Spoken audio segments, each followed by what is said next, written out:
हरिः ओम श्री गुरुभ्यो नमः। हरिः ओम। सदाशिवसमारम्भां शङ्कराचार्यमध्यमाम् अस्मदाचार्यपर्यन्तां वन्दे गुरुपरम्पराम्। ओम.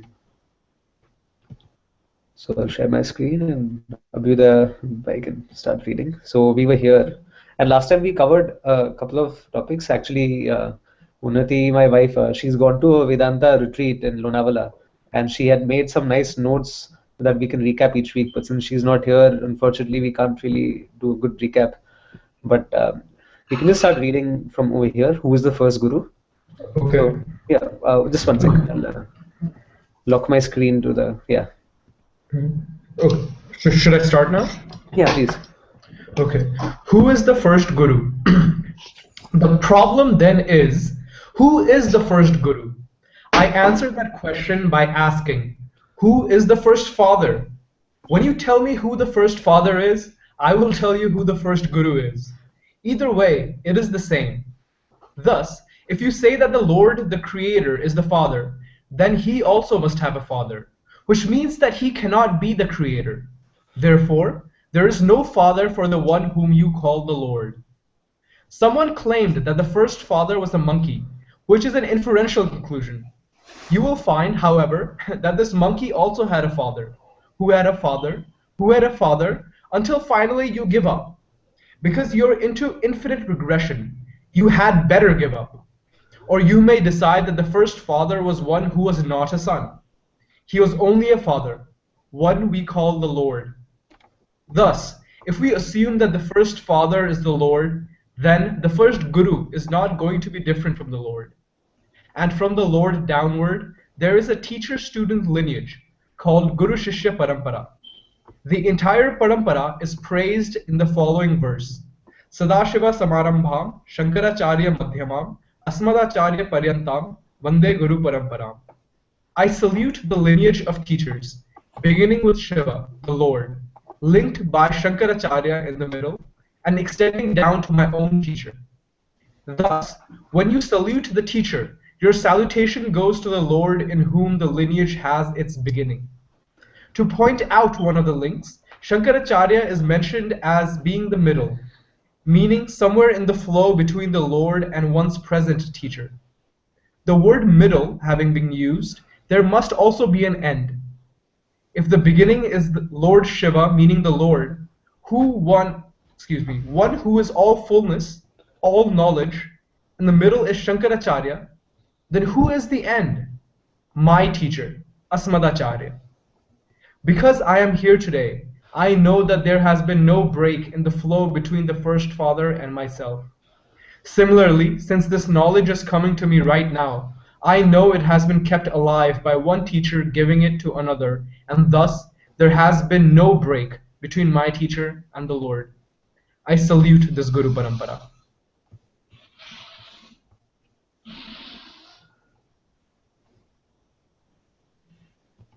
Are there any discussions that we can have on this, or is it pretty straightforward? Where does Dakshinamurti Guruji comes in this part? So here Dakshinamurti is equated to Ishvara or Bhagavan.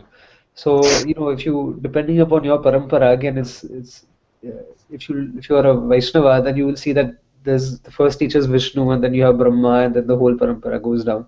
If you're a Shaivite, then your tradition will start with Shiva or Dakshinamurti, Sadashiva Samarambham. So over here, we use Dakshinamurti, but then either way, Ishvara has multiple ways to, you can look at each one multiple ways.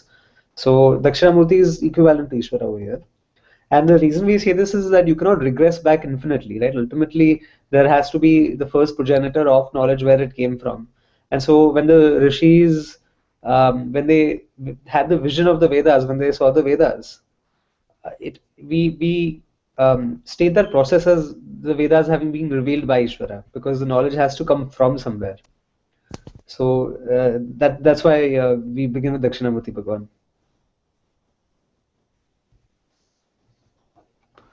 Okay.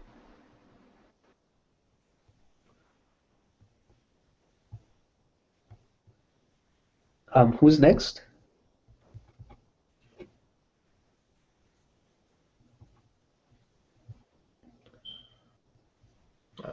You want me to go next, Prashant? Yeah, please. Okay. How to choose a guru?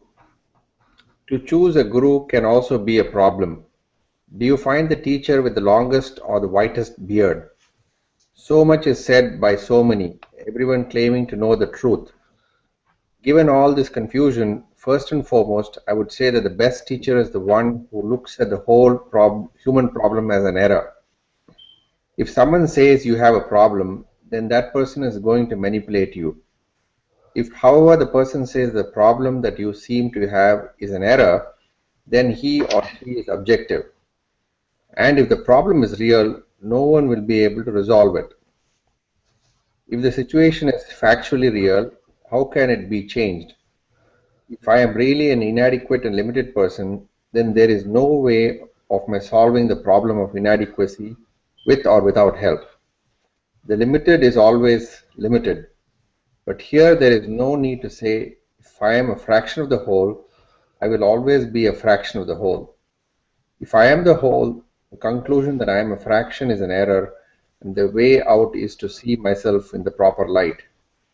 Thus, the one who says the problem is an error and that is universal error, not your own personal error, may be a guru.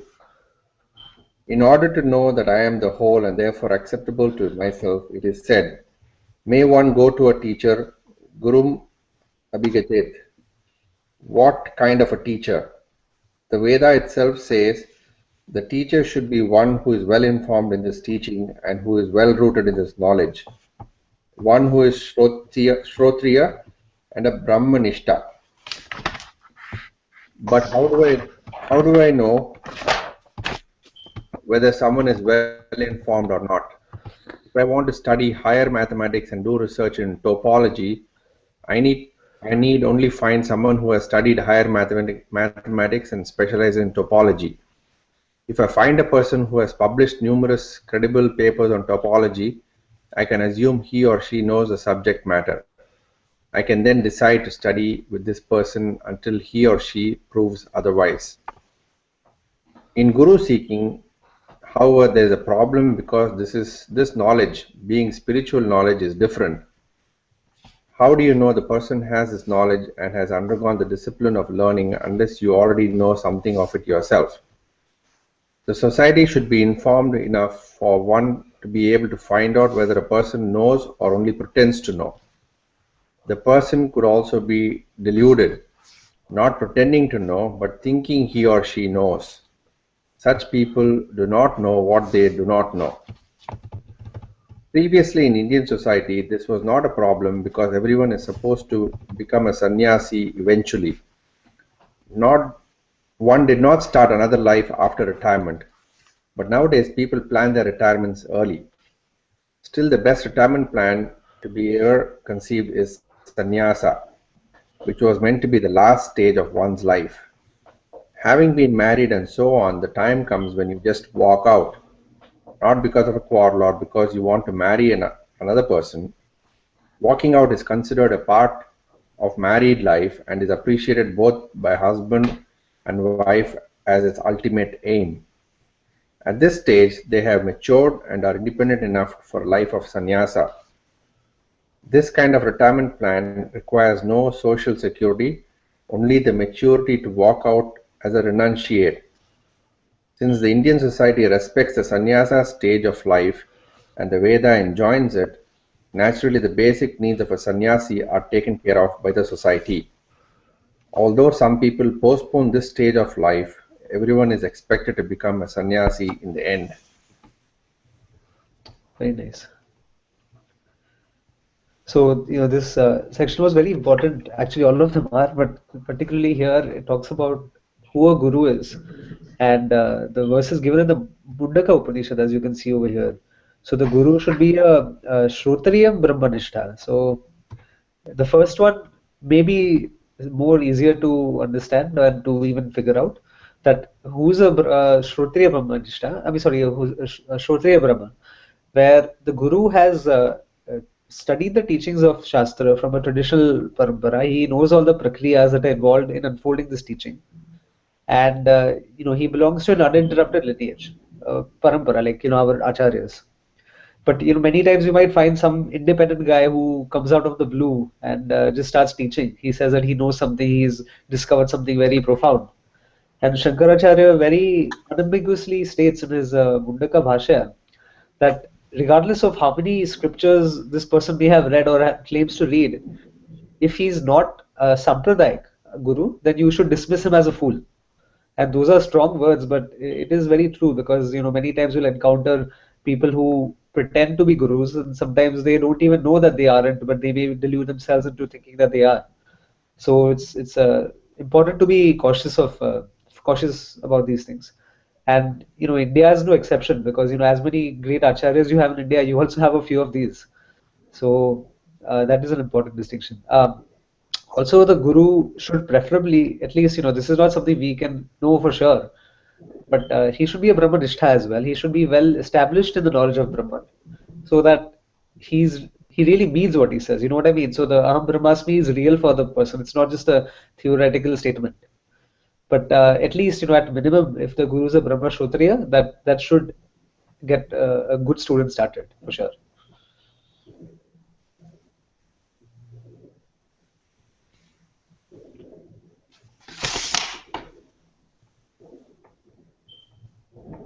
Any thoughts on this so far? Yeah, I was thinking that in this very paragraph itself, Swamiji talks about the sannyasi. So, are we expected to understand that the gurus are only from the sannyasa stage? That's why he connected those two line of force. Preferably, the sannyasi will be the most objective of us, right? Because the sannyasi has given up the attachments to the worldly life, and there are no other motivations that a sannyasi may have. But again, the guru would, it's highly preferable that the guru is a sannyasi. But if he's not, also, you can definitely learn something important from the person who isn't. But yes, if I had an option of studying from somebody, I would love to study from a sannyasi.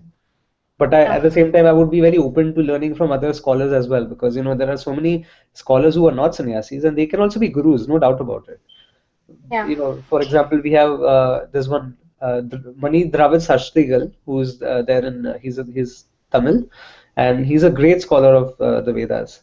And then there are many people even associated with our parampara, where they teach courses at the Arshavidya Gurukulam, but they are also grihasthis.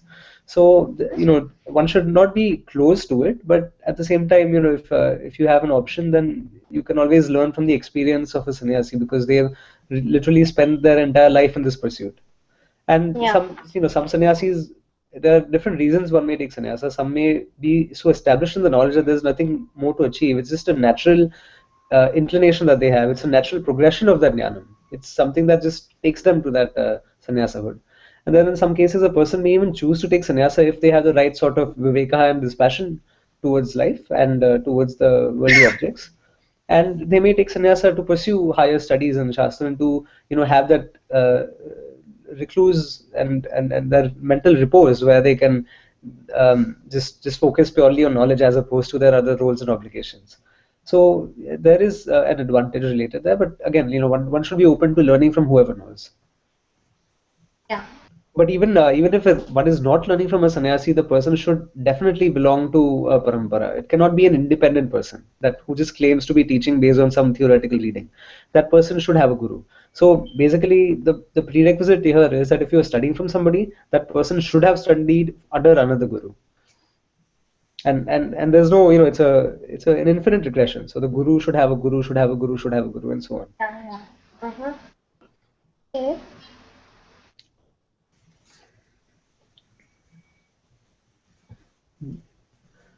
You want to go next?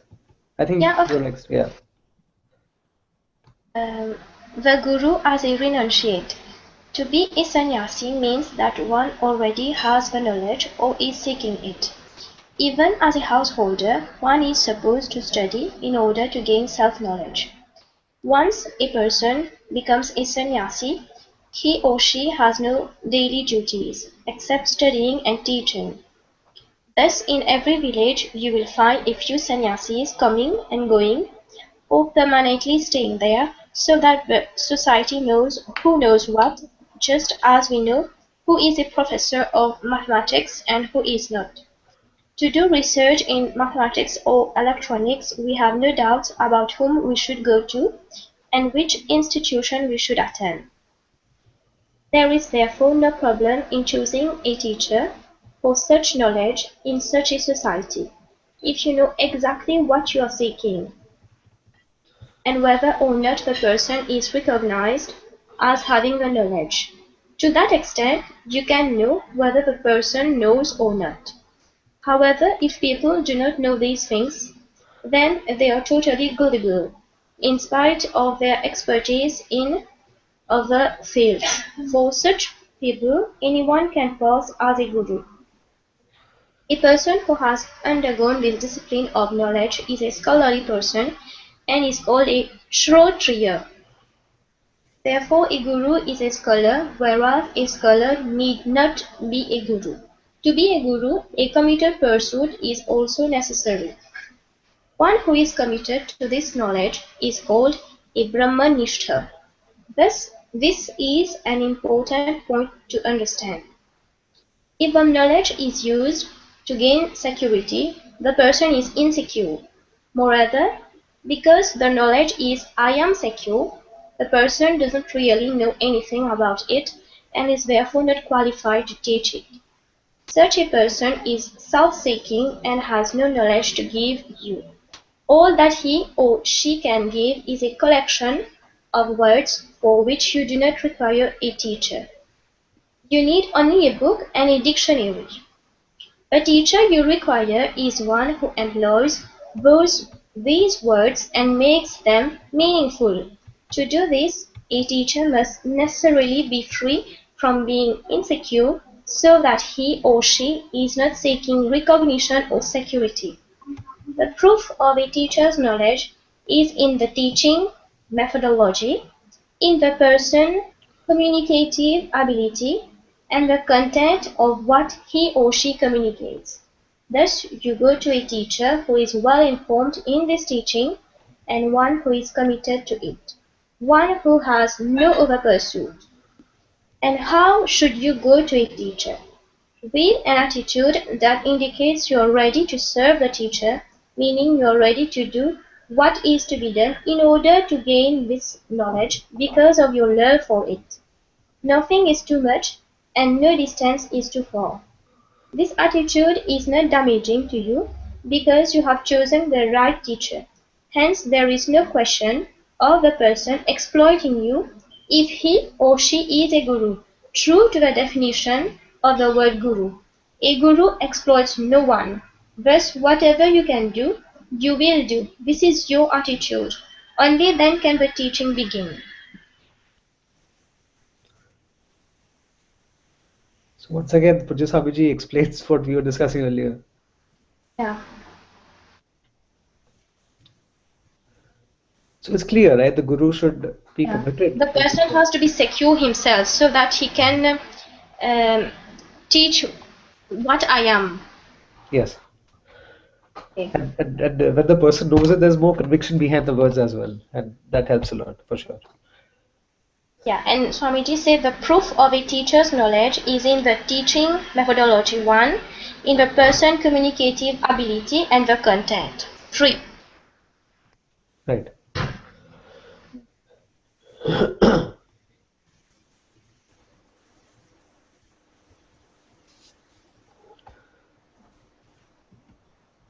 Okay. Any thoughts on this?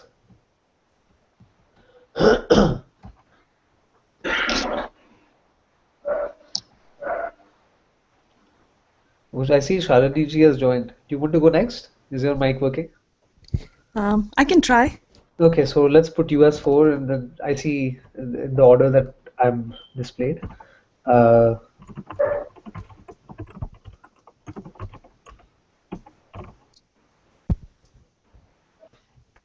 right. Yeah, please. The Gītā is a dialogue. And also one more request, like whoever's reading, please read the footnotes also, because many times the footnotes are very essential. The Gītā as a dialogue. Sorry. The entire Gītā is a dialogue. In fact, all the teachings is in the form of a dialogue. Although the methodology of the teaching does not necessitate the presentation of characters and the dialogues between them. After all, we are not interested in knowing the names of the character or the thought. We are only interested in the teaching itself. But then the characters involved in the dialogue are presented in the form of a story and Akhyayika in order to tell us something about ourselves. We find the same approach in Upanishads, where many names of people are cited. If Tattvam Asi, that thou art, is the message, why not just talk about that message? Why are all these stories brought in? Only to reveal the method of teaching, the sampradaya, how we have to learn, and what type of knowledge it is.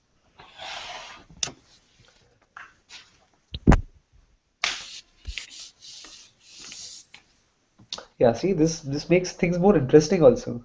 If Gita were just a dialogue between two characters and you didn't know it was Arjuna and Krishna, and you didn't know their backstory, you didn't know the situation that's surrounding this entire teaching, then it would not be as interesting. It would not be as contextual. Let me put it that way. The teaching would definitely be interesting, but the context makes it even more profound, because you realize that this whole problem that Arjuna is facing because of the war and killing his loved ones, it is something that all of us face at some point in time, which is to lose the people that we love and the objects of attachment that are there in our lives. So this is not just Arjuna's problem, it's a fundamental human problem, but we relate it through Arjuna. And same way, if you look at any Upanishad, it's usually a dialogue between a guru and a shishya, and there's always, to some extent, a backstory given. In some cases, it may not be given. Like, for example, the Ken Upanishad is a dialogue between the guru and the shishya, but you don't know much about them. I heard an interesting twist about on that from Swami Viditatmananda ji, where the first Ken Upanishad is divided into 4 chapters, and the first chapter and the second chapter are like into the hardcore teaching, and the fourth chapter goes more into a story. And I don't know how many people know about the story from the Ken Upanishad. Anybody is exposed to it, of the Yaksha? No. Okay, I see. So, so again, like the Ken Upanishad begins with the Guru and the Shishya Samvadaha, where the Guru unfolds the knowledge of Brahman as consciousness. So, the question is, Kene Shitam Patati Preshitam Manaha, Kenaf Pranav Prathma Prayakti Yuktaha, Kene Shitam Vachmimam Vadanti, Vakpras Chakshu Kondevo Yunakti. So, basically he's asking, what is this enlivening principle that is giving sentience to my organs, Vak, Chakshu, and all of these other organs that are there. And Ken Upanishad unfolds Brahman as consciousness, more or less. And if you see the theme of the Mundaka Upanishad, it unfolds Brahman more along the lines of existence. So it's very interesting, because the subject matter of all Upanishads is Brahman, but the modes of revealing the same knowledge is different. Like the same different prakriyas are employed by different gurus. So just as Ken Upanishad begins as a dialogue, and in the 4th chapter there's a story, and this is a very interesting story. So there's a Yaksha. Yaksha is like a resplendent being, some kind of a very effulgent being in Swarga, and so the Devas have won a victory over the Asuras, and you know these stories, right? The Devas fight with the Asuras and they usually win and then they celebrate. So here the Devas are in a very celebratory mood. So they're all partying, they're having fun, they're congratulating each other, patting their backs, and suddenly they see this Yaksha appear. So Indra, Agni, and Varuna are partying together, and then Indra is asking Agni that go and see who this is, because they were very impressed by the being's refulgence. So they go over, and Agni is asking the Yaksha, "Who are you?" And the Yaksha is asking, "Who are you?" So Agni is feeling very embarrassed that, I'm Agni, I'm the great Agni, I am the scorcher of the world. If I want, I can set the whole universe on fire, and this and that, and he's like boasting about himself. How do you not know who I am? I am the temperature principle and this and that. So the Yaksha is like, okay, very good. So he picks up a blade of grass and he places it on the ground, and he says, can you scorch this? Can you burn this for me? So Agni feels insulted, I'm sure, and so he's like, "What is this? You know, I can set the whole universe to fire, and you're asking me about this blade of grass? Sure, okay, I'll burn it for you." And so he sends a spark from his finger, and nothing happens to the grass. So then, the Agni starts thinking that okay, maybe he did some black magic on this blade, so maybe I have to put in some more effort. And so he puts in everything he has, and he tries to burn it, and still it's unscathed. It's not scorched at all. Not even a little bit of smoke is coming out of it. So Agni goes back feeling very embarrassed, and all the other devas are like, "What happened?" He's like, "No, nothing." He's just feeling very embarrassed. So then Vayu goes, not Varuna, and Vayu goes and asks the Yaksha, "Who are you?" And the Yaksha is like, "Who are you?" So Vayu said, "I am the breath of all living beings in this universe, and if I leave, then everybody will suffocate and die, and this, that." And he's like again praising himself. So the Yaksha says, "Okay, very good. Here's a blade of grass. Can you lift it up? Since you are Vayu." So Vayu is like, "Okay, let me try." And then he just sends a little, puff of wind, and nothing happens. It doesn't move. And so then he becomes a tornado. He becomes a huge hurricane, and nothing. The blade of grass is still on the ground. And so the Vayu also goes back really disappointed and embarrassed. And then finally, Indra is like, "You guys, you can't do anything. If you have to do a job, you have to do it yourself." So Indra goes, and before he asks the Yaksha, "Who are you?" the Yaksha disappears. And then Indra gets humbled. He realizes that ultimately all the glory that we had been attributing to ourselves is nothing but Ishvara's glory. Without Ishvara, this whole Jagat is nothing, right? I mean, there is no Jagat without Ishvara. Ishvara is the very content of this Jagat, the material cause of this universe, and also the efficient cause of this universe, the consciousness that lives it. So Indra gets very humbled. He gets down on his knees, he folds his hands, and he just, I suppose he says a small prayer. And then out of the blue, Uma Devi comes, Parvati Devi, and she's holding the Vedas in her hand. And then she begins teaching Indra the knowledge of Brahman. And that is how the Kenopanishad ends.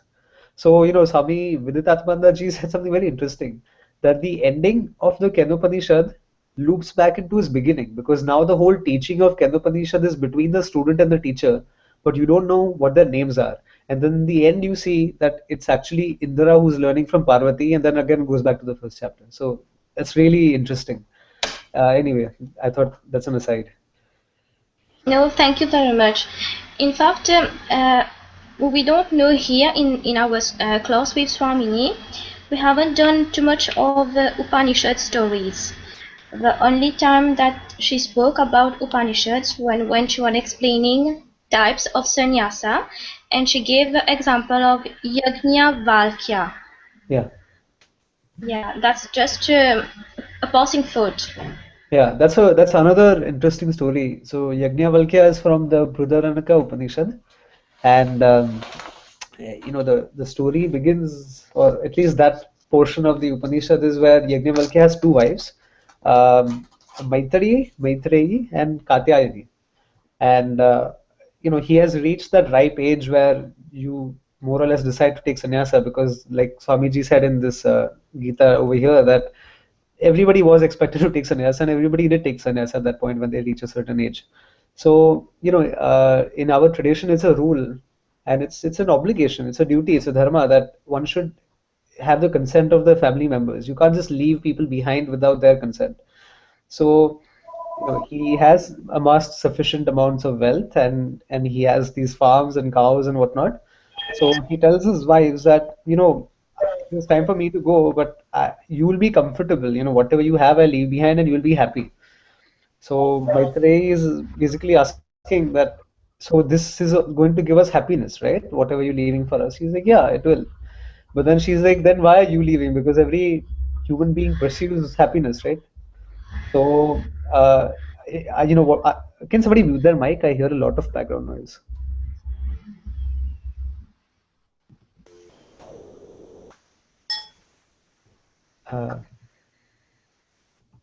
Okay. Oops.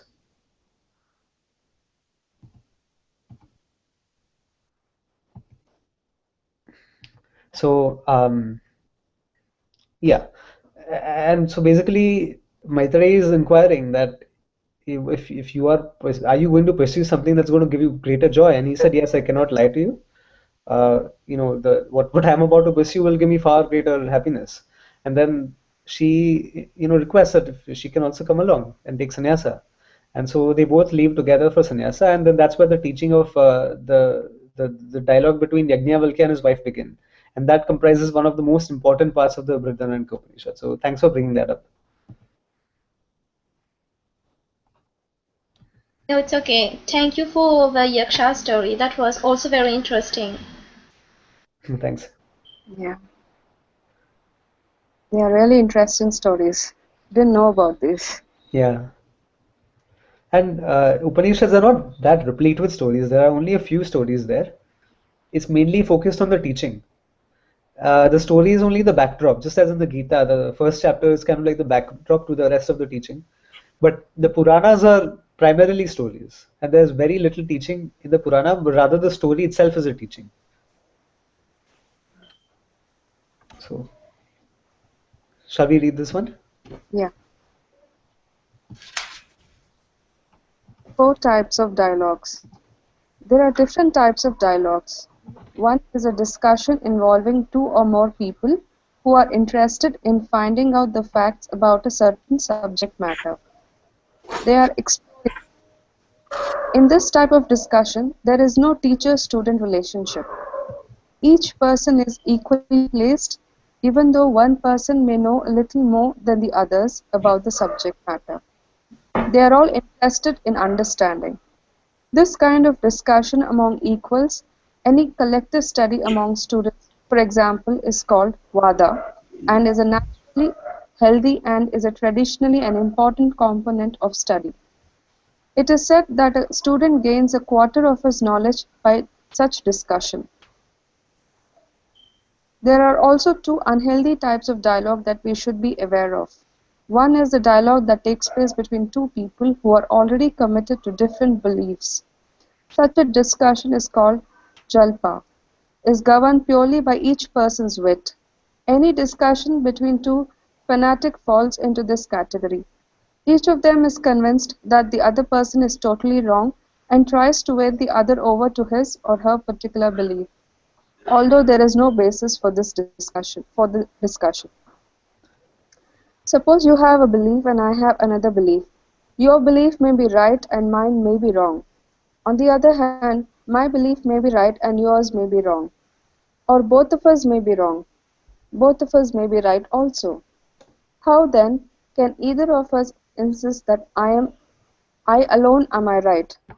The difference between a believer and a fanatic becomes, please scroll up. Obvious here, yeah.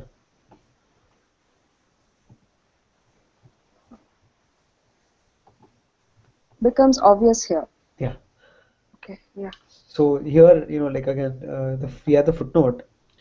Acharyat padam adatte padam shishya swamedhaya padam sabrahmacharibhya padam kala kramena. So yeah, if you can read the footnote as well.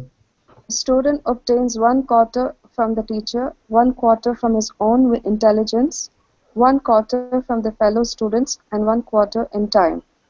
The 3 quarters refer to Veda. Okay. Vada meaning the discussion between other fellow students. So basically like what we are having right now, right? We are all students. So whatever discussion we are having falls into Vadaha. Now if there was a teacher, a guru over here who was teaching all of us, then that would become a Samvadaha. If I happen to add somebody who wants to just argue with us from maybe a different faith or something and he just keeps arguing, that would be a Jalpa.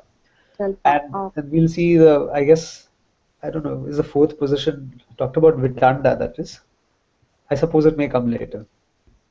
What is it called? You just said so it. We have Samvadaha, which is between teacher and student. Vadaha, which is between student and student. Jalpa, between 2 people having very different views and they're just basically arguing for the sake of arguing. And the 4th dialogue is like even worse, which is basically I have something against you. So if you take up position A, I will take up position B just to disprove you. If you take up position B, then I'll take up position C to disprove you. So basically, my goal here is not to establish what's true, but basically to just get under your nerves. So, that's how you go from Samvada, Vada. The first two are good, and Jalpa and Vitanda are the bad ones.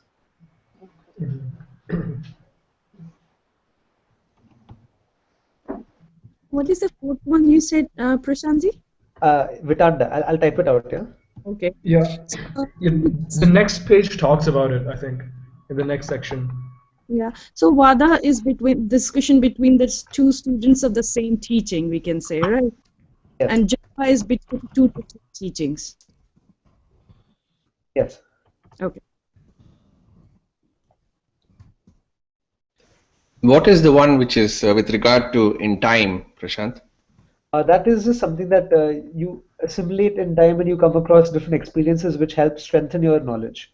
So that's not a category of discussion, but it's rather something that you just gain in time. You gain some experience, and I don't mean like any spiritual experience, but just through life you learn different lessons. Mm-hmm. So the first is where you gain from your teacher. The second is where you gain from fellow students.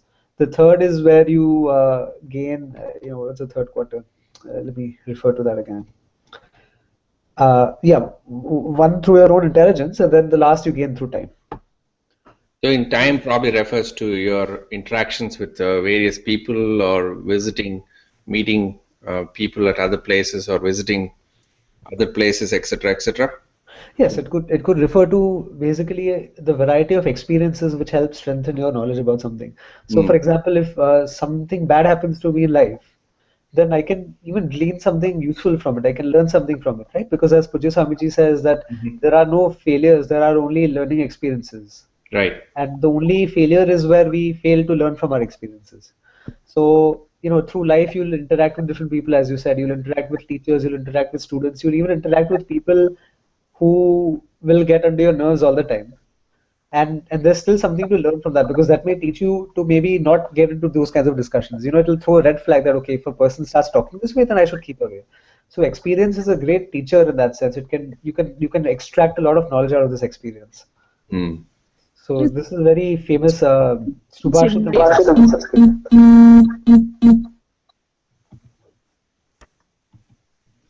Can you repeat what you said, Prashant? Oh, sorry. The Subhashitams are good sayings, like they are like very, okay. Yeah. So this is actually a very important Subhashitam which occurs very often in Sanskrit.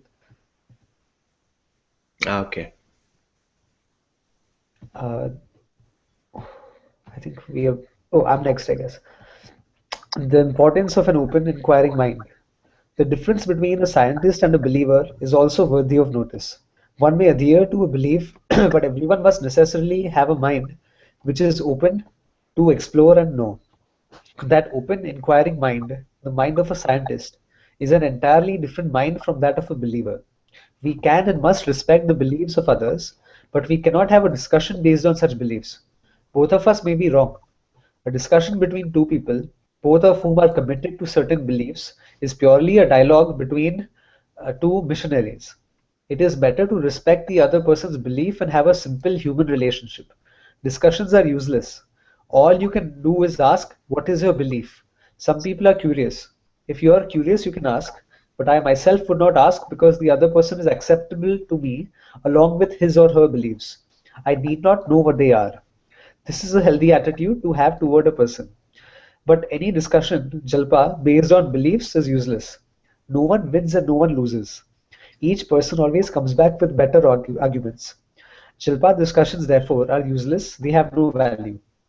There is another type of discussion called Vitanda, wherein one person makes a statement with which the other person always disagrees. Why? Merely because the other person said it.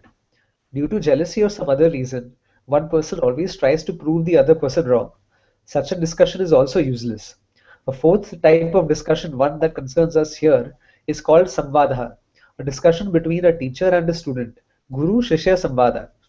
In the teacher-student relationship, the student has already accepted the other person as a teacher and therefore looks up to him or her.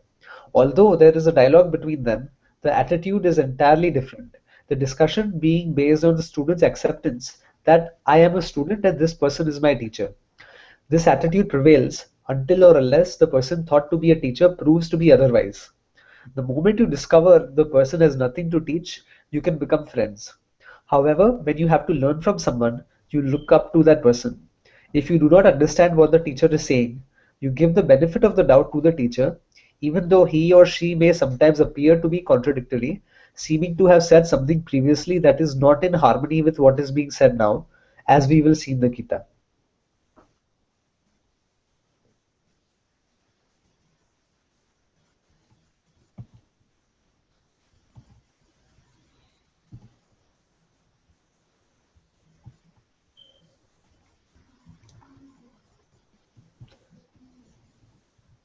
Prashant, can you increase your volume? I cannot hear you. I'm not sure if it's only me or others also. Oh, I see. Is everybody else having any difficulty? No, I I can can hear hear you, you. Prashant. We can hear you, Prashant. Oh, I see. Yeah. Because I'm speaking quite loudly also, and I cannot. Actually, there's no way to change your microphone volume. Like, I can only change my speaker volume. So maybe is your volume on full? Yeah. I see. I mean, it was fine before you started reading, but now it's very, very low. Yeah, is it better now? I've not done anything actually. Okay. Well, then let it be like that. Okay. I see. Yeah, sorry, I'm not sure. That's okay.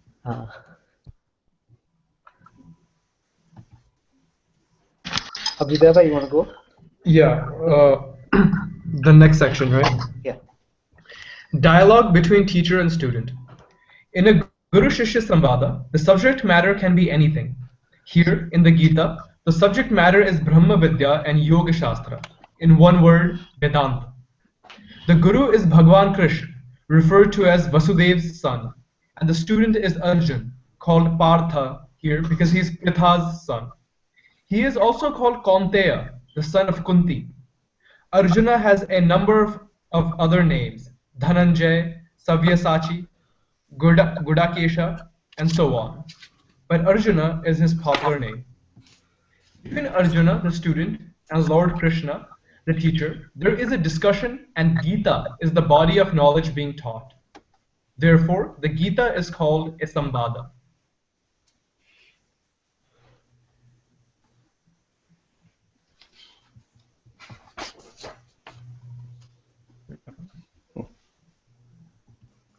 Ishwar? Yeah, I'll go ahead. Yeah.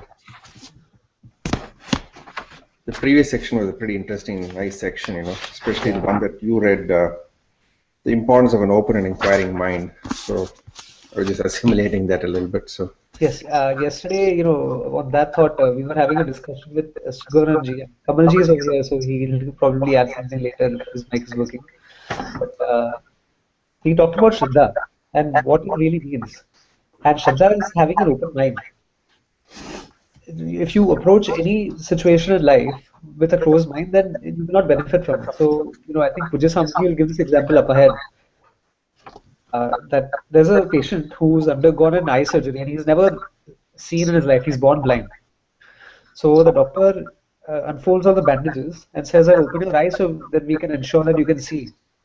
And the patient says that I will only open my eyes if you prove to me that I can see. And so it's a no-win situation because the patient won't open the eyes and the doctor can't prove it either. So whenever we approach any body of knowledge, not just Vedanta, but anything for that matter, when we approach a teacher, we have to have an open mind. And Shraddha is having an open mind and having trust pending understanding. Because we don't say that I believe in Ishvara, right? We don't believe in Bhagwan, we understand Ishvara. We understand, knowledge is based on understanding, not belief. So it is actually the Shraddha which takes us to understanding. And once the understanding happens, the Shraddha dissolves into it. There's no extra Shraddha needed after that. Shraddha is a starting point. And Swamiji also very clearly states, if you do not learn from some other person who cannot teach you, then just basically, you just have to make that observation and move forward. Right. Okay, giving the teacher the benefit of the doubt. If it looks as though the teacher is being contradictory, the student gives the benefit of the doubt to the teacher. This is what is expected of a student. As a student, one need not take the blame upon oneself. The teacher can be asked a question. Previously such and such was said, and now this is being said. Why is this difference? You said Brahman is without qualities, Nirguna, and now you without qualities Nirguna, and now you say it is with qualities Saguna. How can Brahman be Saguna? You say it is beyond the mind and that it is not available as an object for the mind. At the same time, you say one sees oneself, the Atma with the mind, Manasa Pashyati. How can one see the Atma with the mind? And how is one going to know that one is seeing the Atma? It looks as though the Shruti herself is contradictory.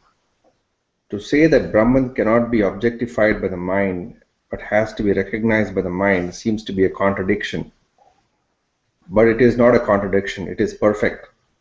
If it looks like a contradiction to the student, then he or she can ask a question, a prashna, and when the student waits for the right time to ask a question, it is called a pariprashna, based on his or her faith, shraddha, in the teacher. As a teacher, one cannot contradict oneself. A teacher who contradicts himself or herself does not know the subject matter. Nor can a teacher simply learn along with the student and teach, since this creates situations wherein both the teacher and the student may suddenly discover a new fact never known to either of them before, a fact that contradicts everything they knew thus far. This is not why one goes to a teacher. Teaching is not meant to be exploratory. Therefore, the teacher should know exactly what he or she is talking about and not be contradictory. The attitude is implied by the term Guru-Sishya Samvada is especially relevant here. Since the entire teaching is itself a means of knowledge, it is not a philosophical speculation. Moreover, we are not attracted to this kind of learning out of a simple academic interest. The teaching has a value, and the value is myself alone. The teaching is about myself. I have a value for the freedom, and this value makes me want to know. As a person, I want to be free, and I want to learn for no other purpose than to be free. Since there is a value there, and the teaching itself is a means of knowledge, there must necessarily be a certain attitude on my part towards this teaching and the teacher. That the teaching has to come from a teacher in the form of a dialogue is because it is something to be understood, something to be followed, not swallowed. In a belief, there is nothing to follow, only something to swallow, something to accept totally, without question. Any questioning that may take place is meant only to establish what the belief is, which is not really questioning at all. This is why there are so many attempts to establish historical proofs that a certain person existed. Whether someone existed or not is not the issue. The teaching is the issue. Therefore, if you look into the teaching, if you're interested in what is being taught, your whole attitude and approach will be different. Here, a dialogue implies a teaching that is received from a teacher, meaning that this knowledge has to be received from a teacher, and the subject matter has to be understood.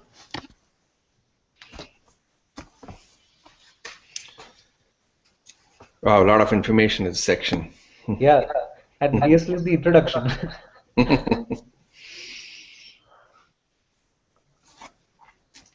So here, he gets rid of a lot of common misconceptions that surround the topic of a guru and also the teaching. So the guru cannot be experimenting, right? The guru has to know the teaching. The guru should preferably live the teaching, and he must unfold it using the correct methodologies so that the student does not misunderstand. Because otherwise it becomes a Chinese whisper. I understand one thing, I explain it in a different way, and then the understanding is lost somewhere.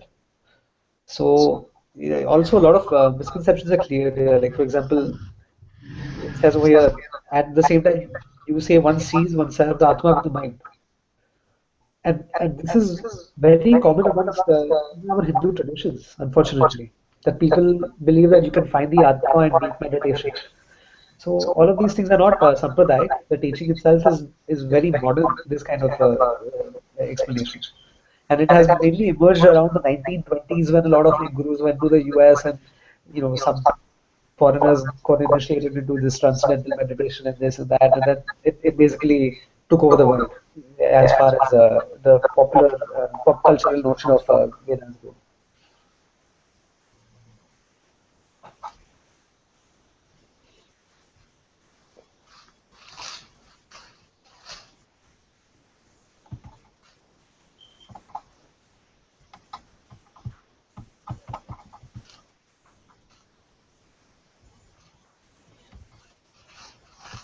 Can you explain a little bit more about what Swamiji is referring to in this Saguna and Nirguna? Sure. So, Ishwan, is your mic on? Because actually, do you have headphones on? No, I don't have headphones on. It's hearing an echo. Okay, let me mute it. Oh, okay. So, Nirguna is, there are two ways to understand Ishvara.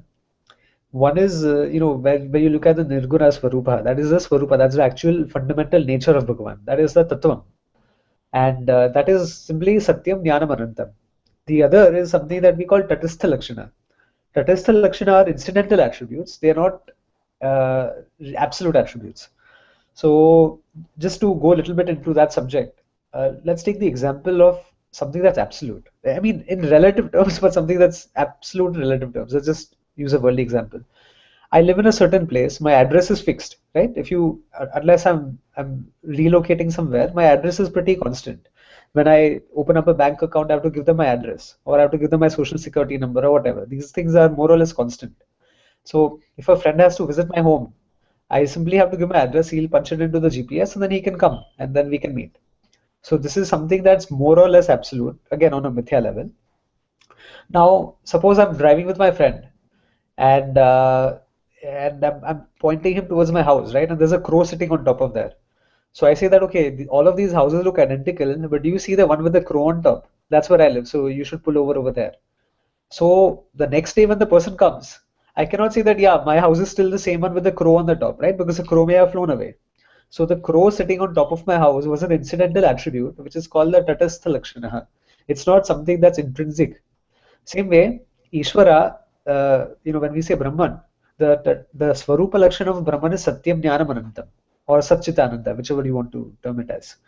Whereas the Tatastha Lakshana is the incidental attribute taking the world into consideration, taking the Jagat into consideration. So, for instance, if I say that Brahman is Sarva Vyapi or Ishvara Sarva Vyapi, right? So, all pervading. So, this all pervasiveness implies that there is a Jagat which has to be pervaded. But the Jagat itself is mithya and is subject to change, and it undergoes manifestation and dissolution. So, Sarva Shakti, all powerful, all pervading, all knowledge, all omnipresent, all of these things, they are incidental attributes of Ishvara, and these are the Shaguna Lakshana. So this whole Jagat can serve as a Lakshana for Ishvara. The whole Jagat is kind of, in a way, an incidental attribute of Ishvara. So this is what we call Shaguna, whereas Nirguna is the absolute, the Swarupa Lakshana of Brahman.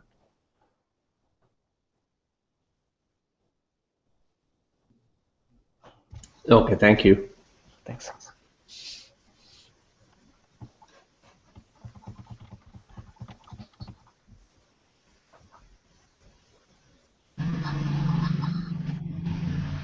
Karishma ji? Yeah, okay. Two types of subject matter.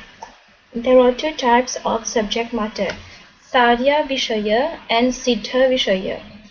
Sadhya is that which is yet to be accomplished and is accomplished by doing something, by an action. If you want to know how to go to heaven, for example, first you have to know what heaven is, and then you have to decide to buy a ticket. You are told that punya, the ticket for heaven, can be gained by doing good deeds. You must also hold on to the punya you have earned, which means that you must not do any improper actions, papa, while you are earning your ticket to heaven. Only then will you go to heaven after death. All this is very straightforward for a person who has Shraddha in the Veda, being a pramana, and is not something that can be logically arrived at. Any question related to sadhya is only to understand how to do something like cooking, for example. An Indian woman who wants to know how to make pizza will ask certain questions. The situation is very simple. You just tell her how to do it a few times until she knows how and the topic is over. It is just a matter of whether she has understood what you have said. There is an order governing how everything is to be done. Certain elements are involved and therefore must be understood. What has to be done is also to be understood, and that's the end of it. One may do it or not do it. By practice one eventually acquires the knack of it. If a person keeps on making pizza, hopefully with some sympathetic people around, he or she will certainly master the art of pizza making. This is sadhya then. There is no questioning here when the subject matter is something you have to accomplish later. When it is dealing with means and ends, sadhana and sadhya, proper questioning is not a part of the whole approach. This is true even if the subject matter is a Vedic ritual. Again, when it comes to action, there are many choices available. You can do it this way or that way. You need not do it at all, or you can do something else entirely and achieve the same result. And here there is a footnote. Karma kartum shakyam Shakyam, Shakyam. akartum, yeah, Shakyam. shakyam, No, Shakyam. shakyam Yeah. anyatha va kartum shakyam. Action may be done, may not be done, or may be done differently. So this is There basically is, defining karma. sorry?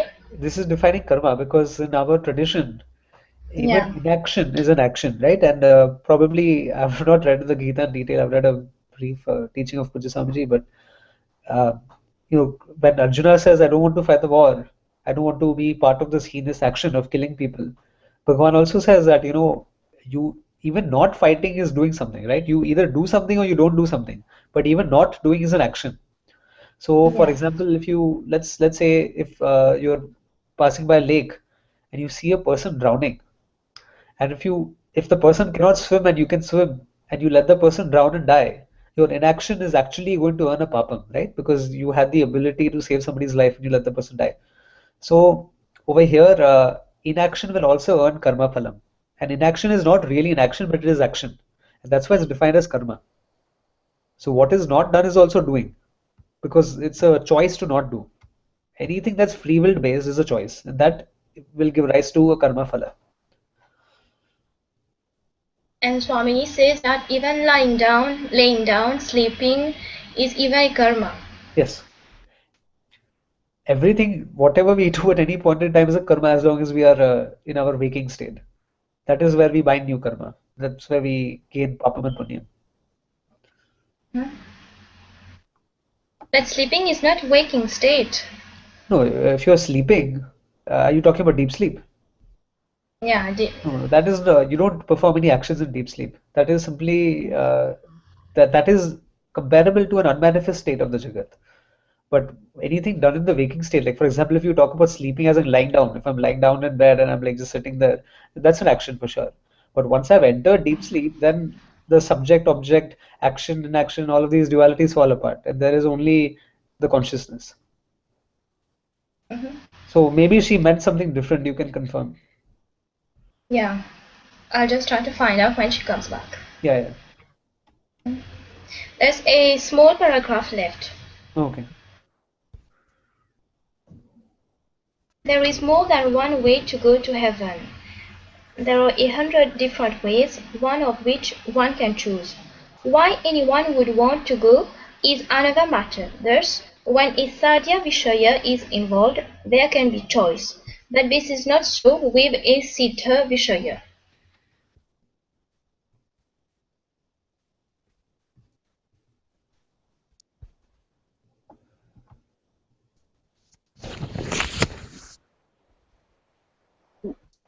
What did they actually mean here in this last paragraph? So sadhya, so is something, it's an end to achieve, and sadhana is a means, as Swamiji says over here, right?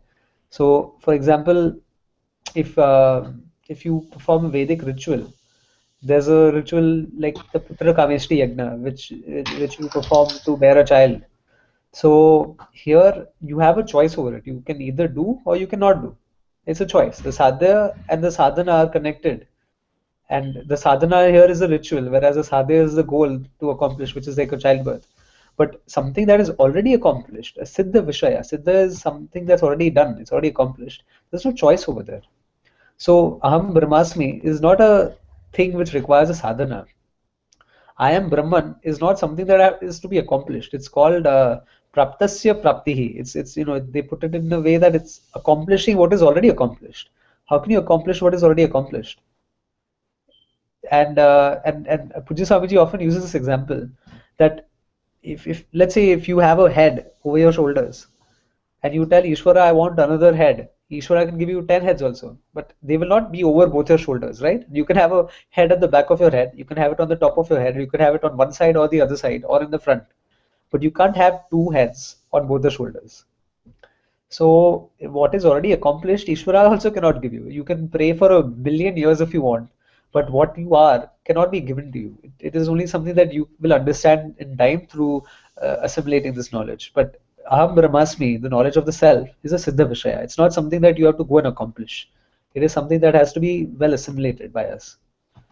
So anything that is knowledge, anything that is a fact, cannot be accomplished. That the sky is blue is not something that has to be accomplished. The sun is hot cannot be accomplished. It is a fact. It is to be known. And that's what we will see in the next para, that there's no choice in knowledge. Okay, thank you. Sure. You're next? I think it's Shalini. Oh, okay, I see.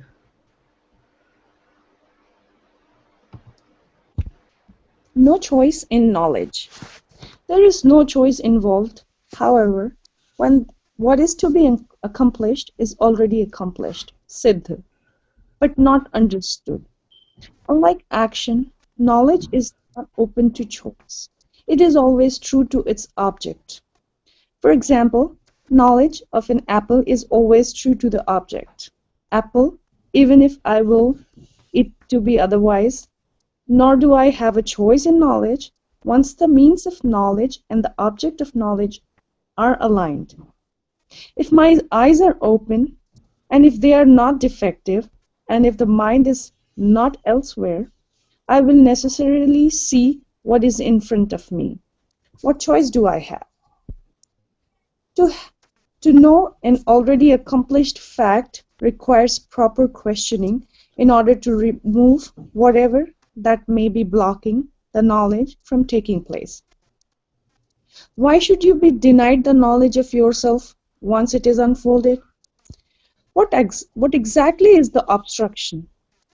Is it that you do not allow what is being said? Once the obstruction have been identified, they have to be removed one by one, because you are Brahman. The whole pursuit then is one of removing all doubts. Because this is the knowledge of an... Can you scroll up? Yeah, scroll up or... Yeah, scroll up, because I cannot see the last paragraph. Oh, okay, it's down. Okay. Yes, so scroll down, sorry. I see. Because this is the knowledge of an already accomplished fact, the knowledge has to be immediate. It cannot be indirect. If it does not happen in spite of the teaching, then there is some obstruction, which is in the form of error, vagueness, or doubt. The obstructions are removed in the dialogue between the teacher and the student. Yes. So here the obstructions also are of three types, and these are pratibandakas. That is the technical word for it. Something that gets in the way of you gaining something, right? So, the first obstruction are our own ragas and dveshas, and this is quelled by karma yoga. The second obstruction is again, I will not say there's something called upasana yoga, because I've mentioned earlier, upasanas are nothing but karma. They are only a specialized form of karma which address a certain problem that we might have, which we wish to rectify. So upasanas will address the different mental projections, like if a person has some sort of depression, if a person is not able to focus, concentrate, this, that, whatever, then upasanas will help a person bring about stairyam, like more or less a placidity of the mind. Whereas karma yoga will help diminish the ragas and the dveshas, and to bring about transformation in the way one does things, and in basically a good outlook of life through Ishvara Prasada Buddhi and Arpana Buddhi. And Jnanam here will remove the obstacle, which is ignorance, self-ignorance. So this could be, related to doubt we have related to the knowledge, or it could be just total ignorance of the knowledge itself. So even after I hear the Guru speak, I may still not be convinced, or I may not have understood fully. And so this whole process of doubt removal is what we call mananam, whereas the listening process itself is called shravanam. And then even after that is done, I still need to address my mind on a psychological level, and I need to bring about an absolute conviction in this truth, and that is nididhyasana, where we are contemplating upon the knowledge over and over and over again. It's kind of like a churning. So if you see the cow also, like, continues to chew the food, right? And that process is the same that we need to do. We need to keep regurgitating the knowledge again and again whenever we have any free time, whenever we have any just ease of mind. One should reflect on one's own swarupa, and one should reflect on the teachings of the Shastra, because that alone will help remove the habitual errors. And this is what we call nididhyasana, which is nothing but habitual error removal. The habitual error of taking myself to be what I am not, that is giving rise to the fundamental human problem. And that is what is accomplished through Jnana Yoga. So these pratibandhakas are removed with the help of Karma Yoga and Jnana Yoga. The pratibandhakas in the form of obstacles, whether it's in our mind or our worldly situation, and the pratibandhakas with regards to the knowledge itself. So three obstacles, we can say those bhautik, daivik, and adhyatmic obstructions. Yes. So that's why we say 3 shantis at the end of every shanti mantra. So the first shanti is for adidaiva obstacles. So these are all the natural calamities that are there in the world. It could be food shortage, it could be tornadoes, it could be droughts, it could be hurricanes, it could be tidal waves, whatever. All of these, or it could even be mosquitoes. Anything that really gets in the way of something that's beyond your control, it's more elemental in nature. These are all adidaiva obstacles. Or sorry, mosquitoes will go in the adibhuta obstacles, because the adibhuta obstacles are where adibhutika obstacles are obstacles that are that enter our lives on account of other living beings. So this could be other animals, it could be other relatives, it could be friends, it could be colleagues at work. So these are the second type of obstacles. And the third are adhyatmika obstacles, so which are related to yourself, and obstacles surrounding not yourself as in the atma, but related to your mind rather, let's put it that way. So things such as depression, all the kashayas, kama, krodha, lobha, moha, mada, matsaryam, all of these things which we are responsible for, these are adhyatmic obstacles. So these are all pratibandhakas, and they have to be quelled through karma yoga and jnana yoga.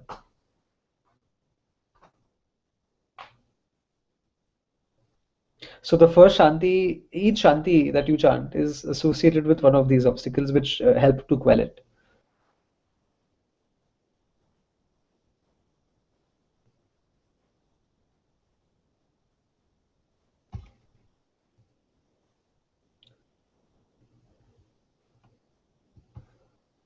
Okay. Prashant What are you asking? I was just confirming. Yeah. Can I ask something? Yeah. Yeah, you see that the three obstructions or raga dvesha, which are addressed by karma yoga, and then the mental obstruction by upasana yoga. No, don't say yoga. Like I said, it's kind of like upasana is a part of karma yoga, but they are like more like specialized actions. So all the mental projections that you have, like jealousy, depression, this, that, whatever, these things, or even any mental disturbances, let's put it that way. Ragas and dveshas are severe likes and dislikes, whereas these are like disturbances. So The ragas and dveshas are addressed by, through action, through like good discipline forming habits. You wake up and you do these prayers, and then you lead a life of karma yoga. You accept everything as prasada. Then what happens is, in time, your ragas and dveshas, they start diminishing, because whatever I offer, I'm offering to Ishvara. Then I will only offer my best, right? I cannot offer anything lesser than that. So whatever I give to Ishvara, I'll give my best, and therefore what I want to give will be automatically governed by dharma. And so when one leads a very dharmic, disciplined life, then automatically the ragas and the dveshas come down. Similarly, I may be doing all the right things in my life, but still I feel very disturbed. I feel very agitated. I don't feel comfortable being by myself. And these, I have to address them in a special way. I have to do some japa. I have to do some sort of meditation. I have to, do mala, this, that. A lot of things one has to do in order to bring about an integrity between the body, mind, and the senses. So, the conditioning program that we talked about in Tattva, where you have to condition your body, and you have to condition your speech, and you have to condition your mind. This is all addressed through different upasanas. And this comes under Karma Yoga only, but we call it as Upasana to specialize it from the rest. Sorry, go ahead. So, I was asking about the second one, the mental projections. And so I'm confirming from your side that Upasana will help to address or to remove these anger, depression, and all these things. Yes, it will definitely help. Yeah, okay. And there's very good guided meditation also by Pujya Swamiji. It basically puts you in a very contemplative mood, and it gives you that peace of mind. Guided meditation. Yeah. So Okay. see if you can get it from your teacher. Pujya Swamiji basically guides you through 30 minutes of meditation, and there are several of these sessions. So he'll walk you through. He'll tell you what kind of thoughts to cultivate. It's very nice. It's definitely worth listening to. So this will bring about a peace of mind. It will definitely like lessen the disturbances that we face in our mind. Yeah.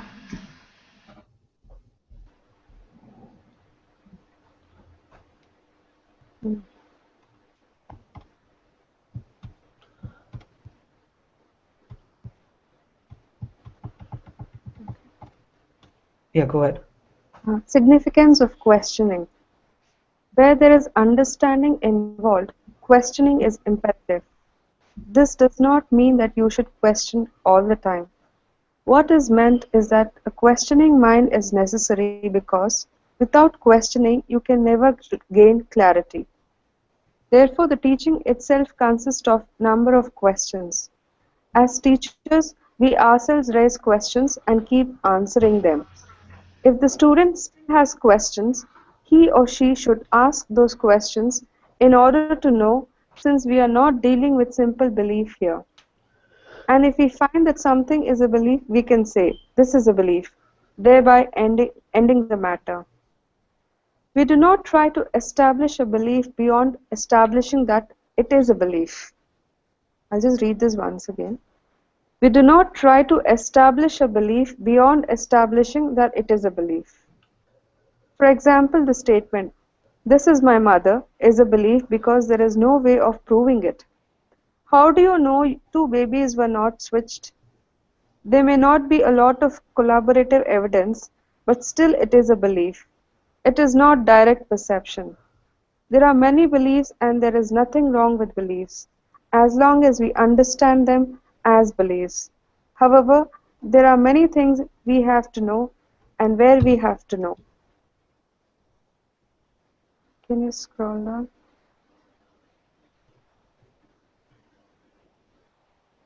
Hi Prashant, can you please scroll down? Oh, it's down, right? You can't see? No. Oh. Is everybody else able to see? Okay. No questions are very important and allowed. The Gītā was presented as a dialogue between the teacher and a student to emphasize that the subject matter is one for understanding, not for believing. Okay. Very interesting paragraph here. Yeah. knowledge has to, like I was saying, one has to transition from belief to understanding. So that's why Pujya Swamiji unfolds the teaching of Shraddha in a very distinct way. He says Shraddha is not belief. A lot of people mistake this, right? That Shraddha means believing something. Shraddha is faith pending understanding. And yesterday again, like I was mentioning, we had a nice Mananam session, and I gave the example that a lot of people have the mistaken understanding that one only needs to have Shraddha and Shastra as a pramana.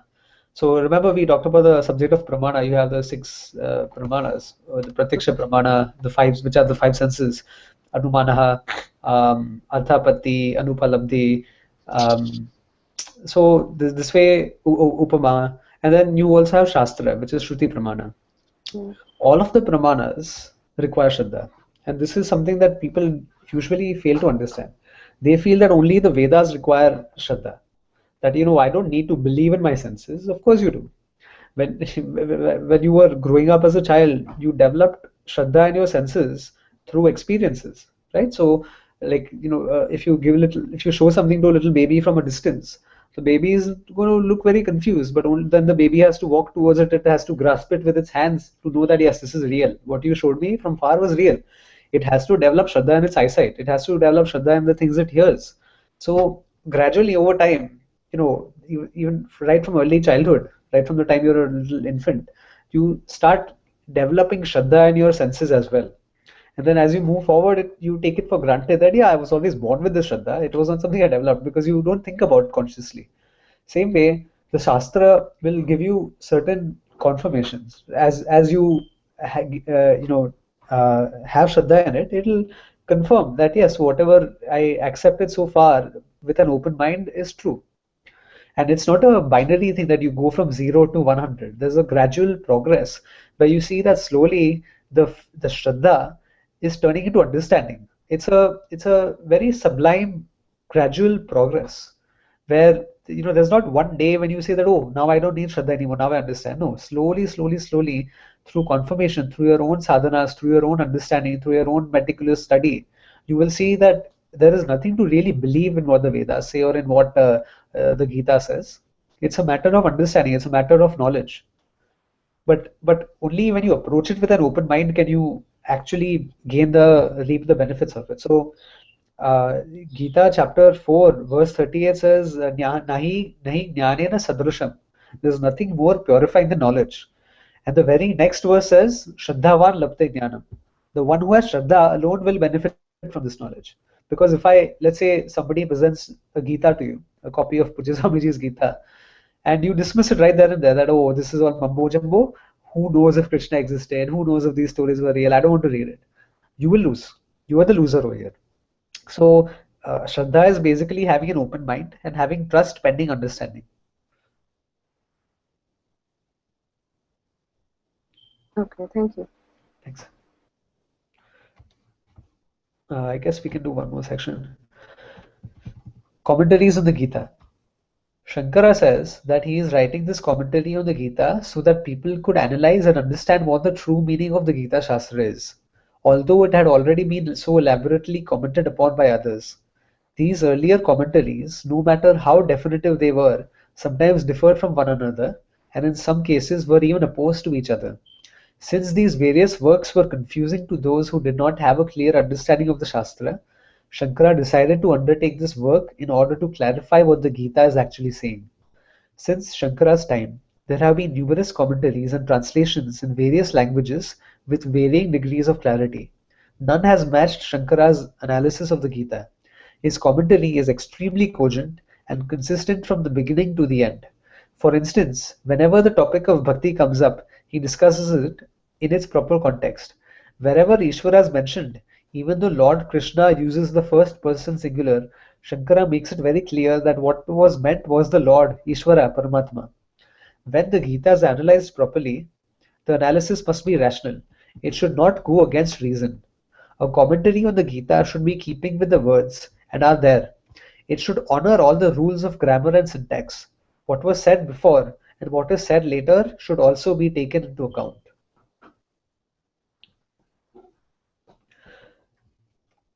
So, two essential points at least in this portion. When you write a commentary, I think we probably discussed this once, but it's worth repeating.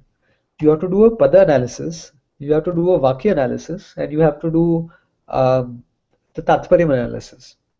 So you cannot cherry pick something, right? Anytime you make a statement, it has to be contextual. It cannot be something that you just pick as an independent entity and then you interpret it in whatever way you want. There has to be a supporting body of evidence around it. So you have to analyze the word for sure. You have to analyze the entire sentence, how the word relates to a sentence, and then you have to analyze the entire work. And if you want to extrapolate further, you have to analyze the entire teaching of the Shastras, all of the Shastras related to our Vaidika Parampara. And you have to see that what is the true import of the Vedas, what is like really trying to be established over here.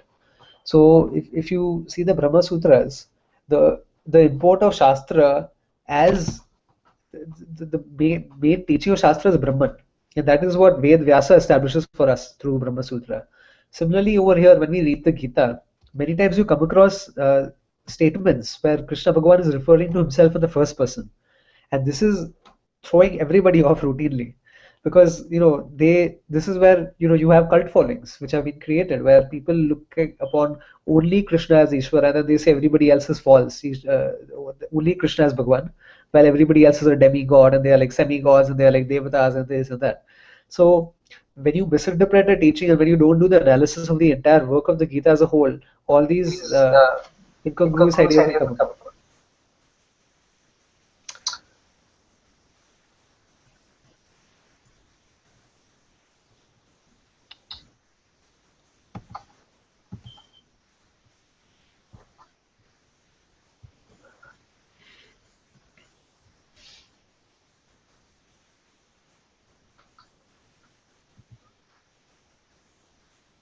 So basically, could somebody please mute their mic? My slides again. Oh, okay, I see. So when Shankara explains over here that when Krishna Bhagavan speaks in first person, he's referring to the Atma, he's referring to the self, not to the individual Upadhi, which is Krishna.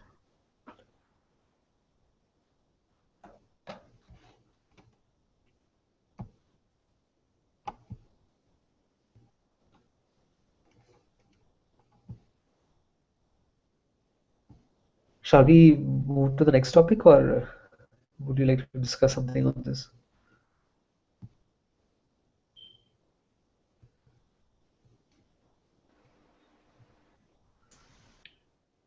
Do you think we can wrap it today, Prashantji? I have to leave also. So. Okay, sure. By the way, I wanted to introduce myself to everybody. I'm Ishwar. I'm sorry I didn't do this earlier. And I'm based in Atlanta, and very nice to meet all of you here in this group. And I look forward to learning with all of you. And likewise. And I wanted to say that Ishwar Uncle is also the head coordinator of Info Seva over here. And I guess everybody knows Info Seva, which is founded by Bhutta Swamiji's movement. And I would encourage you looking up on this online as well and contributing whatever you can. Thanks, Prashant. My wife Shobha is in Bangalore. Actually, she's visiting the ashram from tomorrow onwards for 2 days, 2-3 days. Wonderful. Maybe she can share some experiences. Right, yeah. So she's part of this group here, but she's now since she's in Bangalore, she's I think busy with other things. So she'll definitely share with us when she returns back. Yeah. So okay, we'll start on this topic next week, and we can close off with a Mangalacharya. Om Purnamadah Purnamidam Purnat Purnamudachyate Purnasya Purnamadaya Purnameva Vashishyate. Om Shanti Shanti Shanti. Hari Om Shri Gurubhyo Namaha. Hari Om.